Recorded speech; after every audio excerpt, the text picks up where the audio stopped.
جو نہیں مانتا وہ مسلمان ہی نہیں ہے اس پہ. مجھے یہ بھی نہیں سمجھ آتی کہ یہ اس کے اوپر کنٹروورسی کیوں ہے جب قرآن میں واضح لکھا گیا ہے کہ نبی صلی اللہ علیہ وسلم اللہ کے آخری پیغمبر ہیں, تو اس کے اوپر ڈیبیٹ کیوں ہے؟ جو نہیں مانتا وہ مسلمان ہی نہیں ہے اس پہ.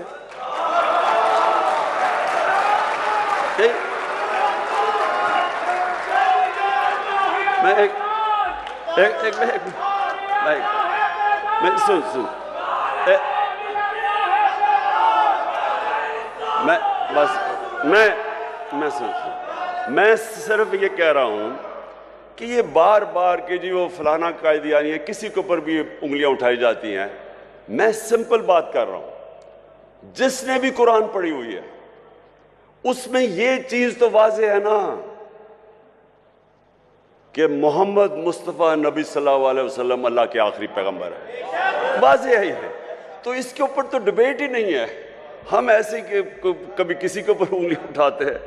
اچھا, تو میں یہ اب آپ کو دیکھیں, یہ بہت ضروری ہے ہم سب کے لیے. یہ جو وقت ہے اس وقت پاکستان میں, یہ بہت اہم وقت ہے. وقت کیا ہے کہ ہمارے ملک کے اوپر بیرونی سازش کر کے اس ملک کے وہ نامور ڈاکوؤں کو اوپر بٹھا دیا گیا ہے جو 30 سال سے چوری کر رہے ہیں. ملک آتے ہیں, حکومت کرتے ہیں, ملک کو لوٹتے ہیں, واپس باہر چلے جاتے ہیں, پھر این آر او لے کے پھر واپس آتے ہیں, پھر چوری شروع کر دیتے ہیں, پھر باہر چلے جاتے ہیں, پیسہ ملک کا باہر لے جاتے ہیں. اب میں سوال یہ پوچھتا ہوں کہ اگر ایک بحثیت معاشرہ ہم اس ظلم اور ناانصافی کے خلاف اپنی آواز بلند نہیں کرتے اور اس کا مقابلہ نہیں کرتے, ہمارے اور بھیڑ بکریوں میں کوئی فرق نہیں ہے. اس سے بڑا ظلم کیا ہے؟ چوری. آپ یہ ایسے ہے کہ آپ کے گھر میں کوئی چوری کرے, چوری کر کے چلا جائے اور تھوڑی دیر بعد کہ جی میری چوری معاف کر دو. کون کرے گا؟ آپ کا کوئی گھر لوٹ کے جائے, آپ معاف کریں گے اس کو؟ کہیں گے پہلے پیسے واپس کرو.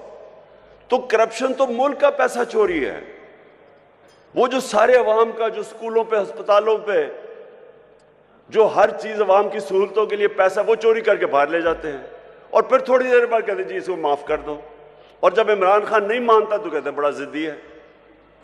بھی میرا اپنا پیسہ ہوتا شاید میں معافی کر دیتا ان چوروں کو, لیکن عوام کا پیسہ ہے یہ. یہاں غربت ہے, لوگ بھوکے مر رہے ہیں, 5 کروڑ پاکستانی 2 وقت کی روٹی نہیں کھا سکتے. ان کا پیسہ چوری کر کے تم باہر چلے جاؤ اور پھر آگے کہو گے جی اب ان کو این آر او دے دو. دیکھیں یہ ملک کا مسئلہ ہے. میرے نبی صلی اللہ علیہ وسلم نے واضح طور پہ کہا کہ جو قوم چھوٹے چوروں کو جیل میں ڈال دیتی ہے اور بڑے ڈاکوؤں کو معاف کر دیتی ہے, این آر او کر دیتی ہے, نہیں پکڑتی, وہ قوم تباہ ہو جاتی ہے. آج اب کوئی غریب ملک میں چلے جائیں, کیونکہ میں نے ساری دنیا دیکھی ہے, کسی غریب ملک میں چلے جائیں, غربت کا اصل وجہ یہ کیا ہے کہ وہاں طاقتور قانون سے اوپر ہے, کمزور جیلوں میں جاتا ہے. اب کسی ملک میں چلے جائیں, نائجیریا تیل کے ذخیرے پہ بیٹھا ہوا ہے, سب سے زیادہ جو تیل ہے وہ نائجیریا کے اندر ہے. وہاں غریبوں کی فوج ہے. وہاں کیوں غربت ہے؟ کیونکہ ان کے اوپر لوگ بیٹھ کے پیسہ چوری کر کے ملک سے پیسہ باہر لے کے جا رہے ہیں. سوئٹزرلینڈ چلے جائیں, سوئٹزرلینڈ میں کوئی وسائل ہی نہیں ہے. ہمارے جو شمالی علاقے ہیں, ناردرن ایریاز, سوئٹزرلینڈ سے دگنے بڑے سائز میں اور سوئٹزرلینڈ سے بہت زیادہ خوبصورت ہے. وہ ملک جس کے پاس ہے ہی کچھ نہیں سوائے پہاڑوں کے, وہ دنیا کا سب سے خوشحال ملک ہے, کیونکہ سب سے زیادہ دنیا کے اندر انصاف سوئٹزرلینڈ میں ہے. سب سے زیادہ قانون کی حکمرانی سوئٹزرلینڈ میں. کسی طاقتور کی جرت نہیں ہے کہ ملک کا پیسہ چوری کر کے باہر چلا جائے. کسی طاقتور کا جرت ہے کہ کسی کی زمین پہ قبضہ کر لے یا کسی کے گھر پہ قبضہ کر لے. قانون ہے, انصاف ہے. حضرت علی رضی اللہ تعالیٰ نے فرمایا تھا کہ کفر کا نظام چل جائے گا لیکن ناانصافی اور ظلم کا نظام نہیں چل سکتا.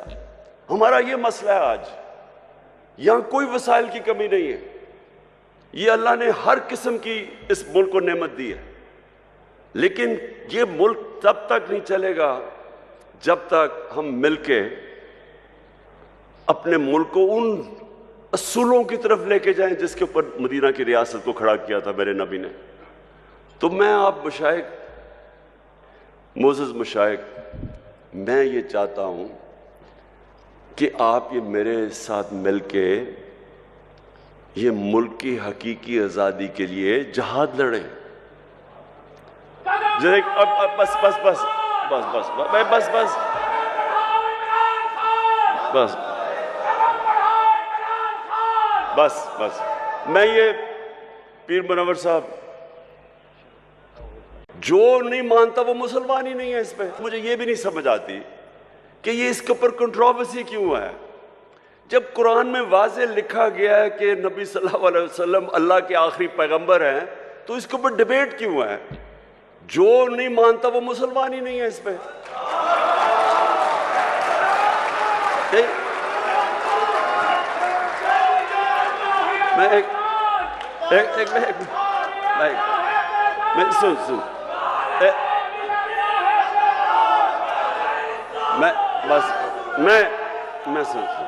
میں صرف یہ کہہ رہا ہوں کہ یہ بار بار کہ جی وہ فلانا قائدیانی ہے، کسی کے اوپر بھی انگلیاں اٹھائی جاتی ہیں۔ میں سمپل بات کر رہا ہوں، جس نے بھی قرآن پڑھی ہوئی ہے اس میں یہ چیز تو واضح ہے نا کہ محمد مصطفیٰ نبی صلی اللہ علیہ وسلم اللہ کے آخری پیغمبر ہے، واضح ہے یہ۔ تو اس کے اوپر تو ڈیبیٹ ہی نہیں ہے، ہم ایسے کہ کبھی کسی کے اوپر انگلی اٹھاتے ہیں۔ اچھا، تو میں یہ اب آپ کو دیکھیں، یہ بہت ضروری ہے ہم سب کے لیے۔ یہ جو وقت ہے اس وقت پاکستان میں، یہ بہت اہم وقت ہے۔ وقت کیا ہے کہ ہمارے ملک کے اوپر بیرونی سازش کر کے اس ملک کے وہ نامور ڈاکوؤں کو اوپر بٹھا دیا گیا ہے جو 30 سال سے چوری کر رہے ہیں۔ ملک آتے ہیں، حکومت کرتے ہیں، ملک کو لوٹتے ہیں، واپس باہر چلے جاتے ہیں، پھر این آر او لے کے پھر واپس آتے ہیں، پھر چوری شروع کر دیتے ہیں، پھر باہر چلے جاتے ہیں، پیسہ ملک کا باہر لے جاتے ہیں۔ اب مجھے میں سوال یہ پوچھتا ہوں کہ اگر ایک بحثیت معاشرہ ہم اس ظلم اور ناانصافی کے خلاف اپنی آواز بلند نہیں کرتے اور اس کا مقابلہ نہیں کرتے، ہمارے اور بھیڑ بکریوں میں کوئی فرق نہیں ہے۔ اس سے بڑا ظلم کیا ہے؟ چوری۔ آپ یہ ایسے ہے کہ آپ کے گھر میں کوئی چوری کرے، چوری کر کے چلا جائے اور تھوڑی دیر بعد کہ جی میری چوری معاف کر دو۔ کون کرے گا؟ آپ کا کوئی گھر لوٹ کے جائے، آپ معاف کریں گے اس کو؟ کہیں گے پہلے پیسے واپس کرو۔ تو کرپشن تو ملک کا پیسہ چوری ہے۔ وہ جو سارے عوام کا، جو اسکولوں پہ، ہسپتالوں پہ، جو ہر چیز عوام کی سہولتوں کے لیے پیسہ، وہ چوری کر کے باہر لے جاتے ہیں اور پھر تھوڑی دیر بعد کہتے ہیں جی اس کو معاف کر دو۔ اور جب عمران خان نہیں مانتا تو کہتے ہیں بڑا ضدی ہے، بھی میرا اپنا پیسہ ہوتا شاید میں معافی کر دیتا ان چوروں کو، لیکن عوام کا پیسہ ہے یہ، یہاں غربت ہے، لوگ بھوکے مر رہے ہیں، 5 کروڑ پاکستانی 2 وقت کی روٹی نہیں کھا سکتے، ان کا پیسہ چوری کر کے تم باہر چلے جاؤ اور پھر آگے کہو گے جی اب ان کو این آر او دے دو۔ دیکھیں یہ ملک کا مسئلہ ہے۔ میرے نبی صلی اللہ علیہ وسلم نے واضح طور پہ کہا کہ جو قوم چھوٹے چوروں کو جیل میں ڈال دیتی ہے اور بڑے ڈاکوؤں کو معاف کر دیتی ہے، این آر او کر دیتی ہے، نہیں پکڑتی، وہ قوم تباہ ہو جاتی ہے۔ آج اب کوئی غریب ملک میں چلے جائیں، کیونکہ میں نے ساری دنیا دیکھی ہے، کسی غریب ملک میں چلے جائیں، غربت کا اصل وجہ یہ کیا ہے کہ وہاں طاقتور قانون سے اوپر ہے، کمزور جیلوں میں جاتا ہے۔ اب کسی ملک میں چلے جائیں، نائجیریا تیل کے ذخیرے پہ بیٹھا ہوا ہے، سب سے زیادہ جو تیل ہے وہ نائجیریا کے اندر ہے، وہاں غریبوں کی فوج ہے وہاں۔ کیوں غربت ہے؟ کیونکہ ان کے اوپر لوگ بیٹھ کے پیسہ چوری کر کے ملک سے پیسہ باہر لے کے جا رہے ہیں۔ سوئٹزرلینڈ چلے جائیں، سوئٹزرلینڈ میں کوئی وسائل ہی نہیں ہے۔ ہمارے جو شمالی علاقے ہیں، ناردرن ایریاز، سوئٹزرلینڈ سے دگنے دگنے بڑے سائز میں اور سوئٹزرلینڈ سے بہت زیادہ خوبصورت ہے. وہ ملک جس کے پاس ہے ہی کچھ نہیں سوائے پہاڑوں کے، وہ دنیا کا سب سے خوشحال ملک ہے، کیونکہ سب سے زیادہ دنیا کے اندر انصاف سوئٹزرلینڈ میں ہے. سب سے زیادہ قانون کی حکمرانی سوئٹزرلینڈ میں ہے. کسی طاقتور کی جرت نہیں ہے کہ ملک کا پیسہ چوری کر کے باہر چلا جائے. کسی طاقتور کا جرت ہے کہ کسی کی زمین پہ قبضہ کر لے یا کسی کے گھر پہ قبضہ کر لے. قانون ہے، انصاف ہے.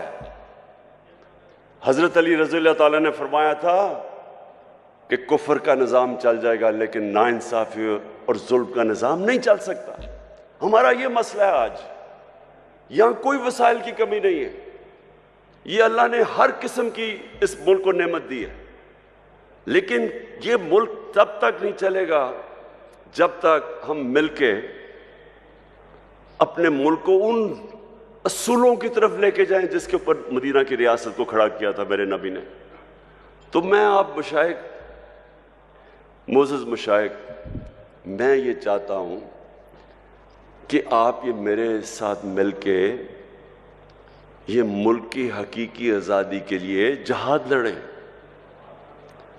بس بس بس بس بس بس بس بس بس بس بس میں یہ پیر منور صاحب،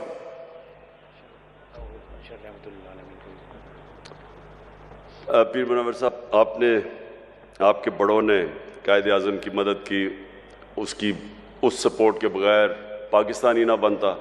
بہت بڑی طاقت مشائخ کی تھی قائد اعظم کے ساتھ. آج آپ سب کی پھر ضرورت ہے کہ جو پاکستان کے اوپر اس وقت کیا جا رہا ہے، جو واردات ہوئی ہے کہ باہر سے سازش ہوتی ہے. امریکی حکم دیتا ہے ایک ہمارے ایمبیسڈر کو کہ عمران خان کو ہٹا دو، اور اس کے بعد یہاں سارے مل کے جو یہاں کے غدار ہیں وہ مل کے گورنمنٹ گرا دیتے ہیں اور پھر چوروں کو اوپر بٹھا دیتے ہیں. اور اگر ہم اس کو تسلیم کر جاتے ہیں تو ہمیں یہ بڑا واضح ہو جانا چاہیے کہ ہم اپنے ملک کی مستقبل کی قبر کھود رہے ہیں. اس لیے یہ جو آنے والے دن ہیں اس میں آپ سب کو اپنی ڈیوٹی دینی پڑے گی اپنے ملک کے لیے.